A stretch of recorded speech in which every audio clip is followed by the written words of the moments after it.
তোমরা যেটা করবা, এই যে এখানে 100 পোস্টার আছে, এটা কালকে সমস্ত বাজারে সুন্দর করে লাগিয়ে দেবা। হ্যাঁ, কিন্তু দাদা বাজারে তো মঞ্জু দাদার পোস্টার লাগান। আস্তাগফিরুল্লাহ আস্তাগফিরুল্লাহ। আইসিতে মাসু কি বললা? জেনে কি করবা? তুমি তো আর জাপানি ভাষা শিখবা না। আচ্ছা, আমি বুঝি না বলে গালি দিলা? দেখ ভাই, তুই এই ক্লাবের মধ্যে মানুষজন আইনে শিক্ষিত বানাচ্ছিস, স্মার্ট বানাইতেছস, তো চেয়ারম্যান তো চাইবো না এটা, ও তো তোর পিছে লেগেই থাকবো। তাই বলে আমাদের পোস্টারের উপর চেয়ারম্যান এত খারাপ? তোরা মাত্র 10 টাকার লোভ সামলাতে পারলি না? কি করবো, নগদ টাকা দিছে, আপনাদের ক্লাবে গেলে আপনারা দিতেন। বললো নাকি আবার আসর বসাইতেছে। হ্যাঁ, এই ছেলে যে তলে তলে এতটা বদমাইশ, আর বদমাইশগুলো আমি ছুটে দিচ্ছি।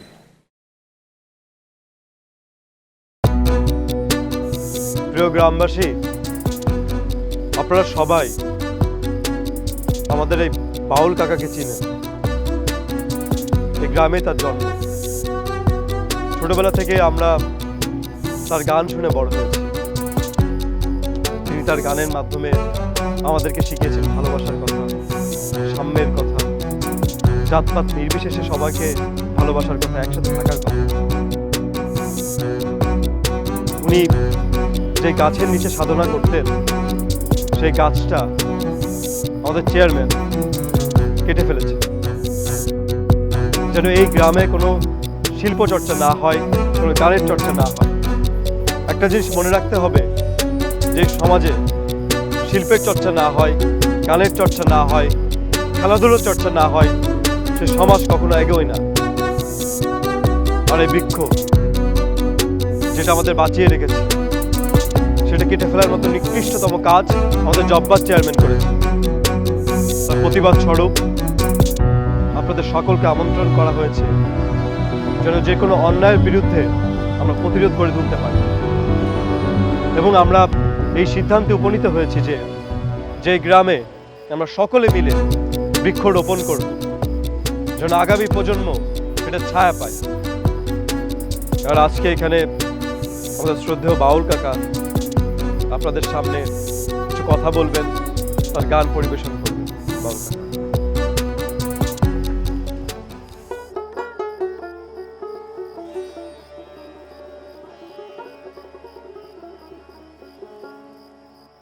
যদি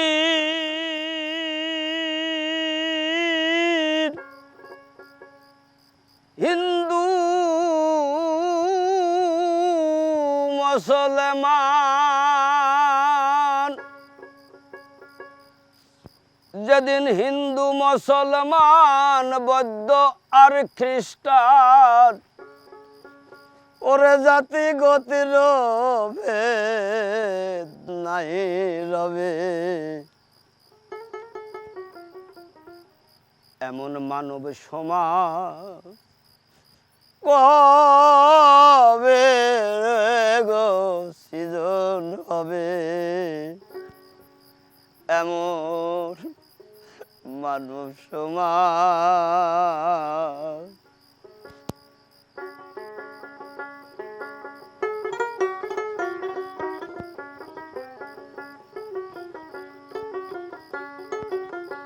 যেদিন হিন্দু মুসলমান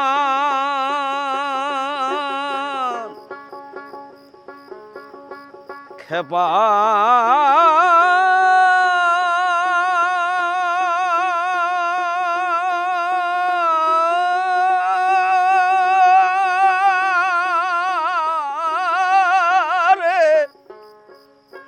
হিন্দু মুসলমান বৌদ্ধ আর খ্রিস্টান, জাতি গোত্র ভেদ নাই রবে, এমন মানব সমাজ কবে গো সৃজন হবে, এমন মানব সমাজ।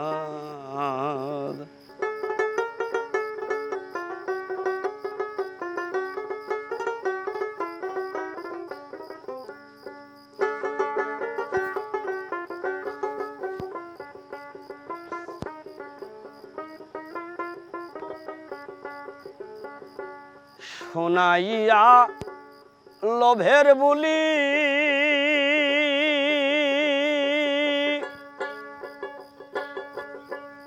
নেবে না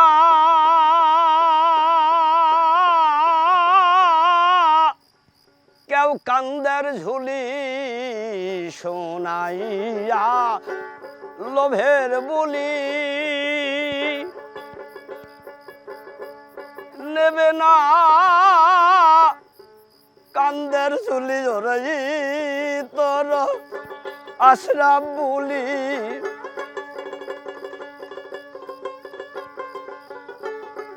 তোর আশরাফ বলি দূরে ফেলে নাই দেবে এমন মানব সমাজ হবে গো সৃজন হবে এমন মানব সমাজ।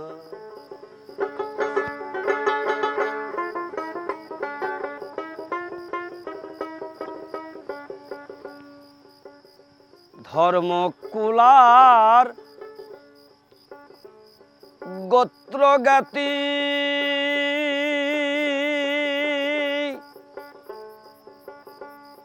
কেউ তুলবে না রে জিকির কেন্দে বলে লালন ফকির কেন্দে বলে লালন ফকির কে আমারে দেখাইবে যেমন মানব সমাজ কবে গো সৃজন হবে যেদিন হিন্দু মুসলমান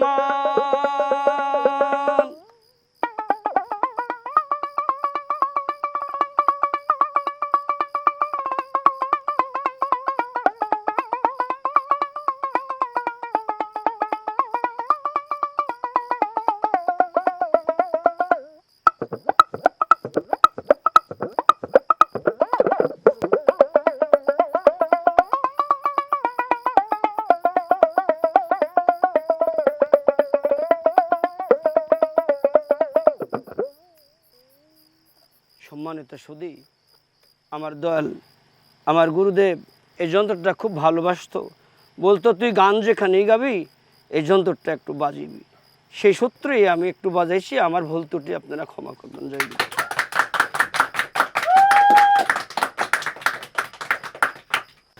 সত্য কাজে কেউ নয় রাজি, সবই দেখি তা না না না।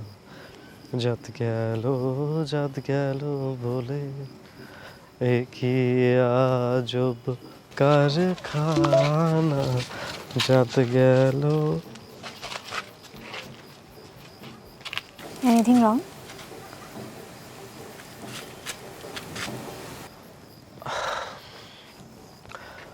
ওর অফিস থেকে আমাকে স্যাক করেছে। কালকে থেকে আমিও বেকার। বেকার বলছো কেন? তুমি তো একটা প্রজেক্টেই কাজ করছো।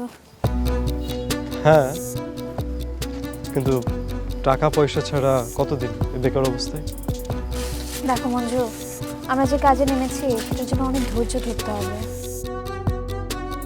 ও তোমাকে যেটা দেখাতে চেয়েছিলাম, আমরা আসলে লার্নিং ক্লাবে আসলে যে লাভ হবে সেটা যদি সরাসরি কাউকে না বুঝাতে পারি তাহলে কিন্তু কাউকে আনতে পারবো না।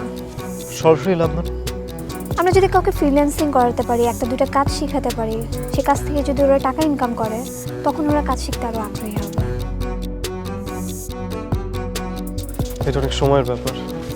গ্রামের ছেলেদের তুমি কি বোকা মনে করো? এরা একের পর এক টিকটক রিলস বানাচ্ছে, মাথার বুদ্ধি খাটিয়ে লুডোর চাল দিচ্ছে। জাস্ট বুদ্ধিটা এখানে খাটালেই হবে, আর শেখানোর জন্য তো তুমি আমি আছি।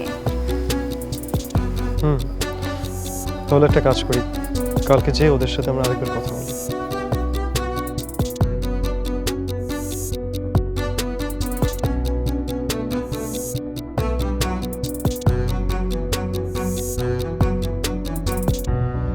হ্যাঁ মেহেদি, কেমন আছো ভাই? আমি শফিক বলতেছিলাম। আচ্ছা আচ্ছা, হ্যাঁ আছি, ভালো আছি। আচ্ছা শোনো না, তোমার গাড়িটা একটু আমার পাঠাইতে পারবা? খুব জরুরি দরকার। হ্যাঁ, গ্যারেজে? ও আচ্ছা, ওই যে শাহেদ ছিল না তোমার এক বন্ধু, ওর গাড়িটা কি অ্যাভেলেবেল আছে? ওর নাম্বারটা আমার একটু দাও না। আচ্ছা ঠিক আছে, হ্যাঁ পাঠাও পাঠাও। কি রে, ওই তোর ভাবির শরীর খারাপ করছে, অনেক জ্বর। বলেন কি, সময় জ্বর আসা তো ভালো লক্ষণ না। হ্যাঁ, বাচ্চা হওয়ার সময় তো আগায় আসছে। হ্যাঁ, তুমি কি গাড়ি রেডি করছো? এখনো পারি নাই, একজনের ফোন দিছি, দেখি গাড়ির ব্যবস্থা করা যায় কিনা। যাই কিনা মানে কি, গাড়ি তো লাগবেই। সদর হাসপাতাল এখান থেকে 20 মাইল দূরে, মানে অ্যাম্বুলেন্স না হলে তো হবে না, ওটা লাগবেই। আরে ভাই, এটা তো ঢাকা শহর না যে টাকা দিলি আর গাড়ি বা অ্যাম্বুলেন্স সব জোগাড় হয়ে গেল। এখানে গাড়ি জোগাড় করা একটু কঠিন আছে। তারপর একজনের ফোন দিছি, দেখি পাওয়া যায় কিনা। আচ্ছা, যদি না পাও তাহলে এমার্জেন্সিতে একটা ভ্যানের ব্যবস্থা করে রাখো। হ্যাঁ আরো কিছু জরুরি জিনিসপত্র লাগবে, ওগুলো আমি লিস্ট দিয়ে দিব। আচ্ছা ঠিক আছে, তাহলে এক কাজ করি, আমি একটু ভ্যান জোগাড় করতে যাই, তোরা বাড়ি যা। জি জি। অবস্থা তো অনেক সিরিয়াস মনে হচ্ছে। হ্যাঁ, এক করি, চলো চলো বাসার দিকে চলে আসো।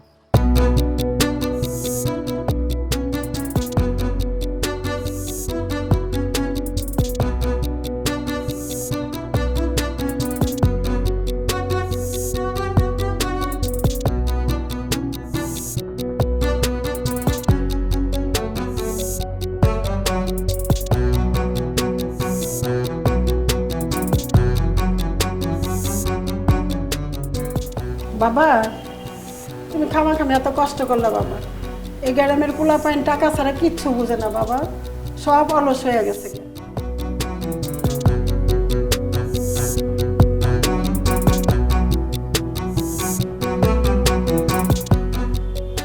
এত করে বোঝালাম, তো কাজ হলো না। আমরা কি তাহলে চেয়ারম্যানের কাছে হেরে গেলাম?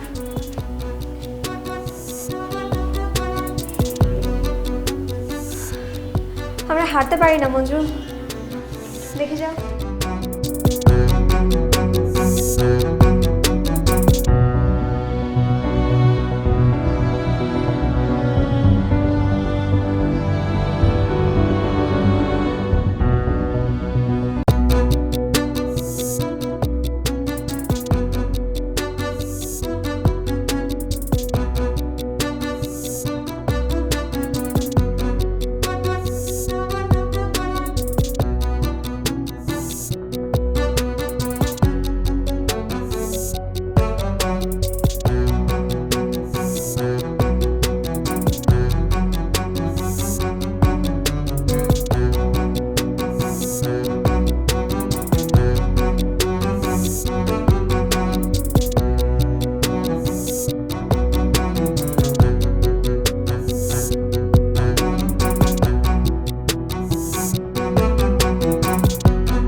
এই সাবধানে।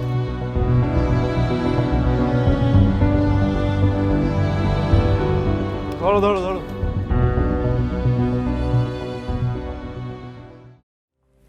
এই সাবধানে সাবধানে। আরে শোনো, লাইন ঠিকঠাক মতো লাগাবা, ঠিক আছে? যেন ছিঁড়ে না যায় ঝড় বৃষ্টিতে। হ্যাঁ ঠিক আছে ঠিক আছে ভাই। আচ্ছা, সেকেন্ড হ্যান্ড রাউটার কাজ করবে? কাজ করবে না কেন? শোনো, আমরা যেহেতু সমাজের সেবা করছি, দেখবো যে আমাদের উদ্দেশ্য সত্য, ঠিকই কাজ করবে।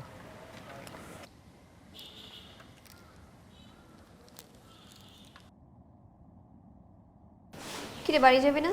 হ্যাঁ আপা, এই আরেকটু শেষ।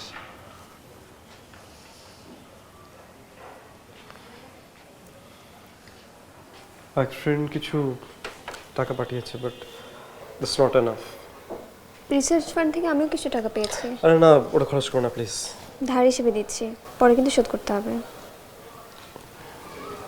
Thank you. আচ্ছা, তুমি জাপানিজ ভাষায় সেদিন কি যেন একটা বলেছিলে, আবার বলো তো। এটা তো আর বলা যাবে না। কেন? মনে করে অর্থ খুঁজে বের করো, এটাই তোমার শাস্তি।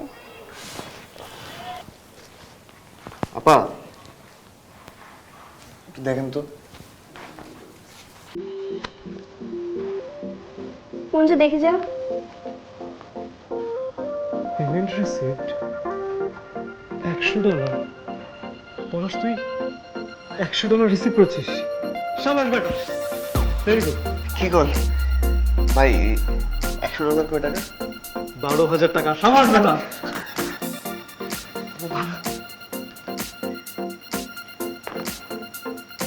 Very good. বাবাজি, বলছিলাম কি, এইভাবে মেয়ে ছেলে নিয়ে ঘোরা ভালো দেখায় না। আরে রাখেন চা, মিষ্টি খান ভাই। কিসের মিষ্টি? কি কন, আমার প্রথম ইনকামের টাকা দিয়ে মিষ্টি কিনছি, খাবেন না আপনারা? কি যেন কয় আপনাদের শহরের বাসায় এটা রে? Treat treat. হয় ওইটাই। আর যদি তুই পড়ে যাস তাহলে একটা দুর্ঘটনা মনে হবে। বাহ দুলা ভাই, আপনি তো গ্রামেও জাতীয় পর্যায়ের রাজনীতি নিয়ে আইছেন, হ্যাঁ?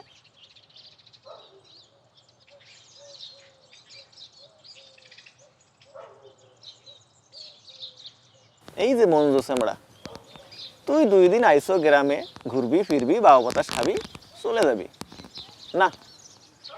ওর মস্তানি করা লাগবে। আরে কই যাও, আমারে পার্সোনালি শিখাইও, শিখাইবা না?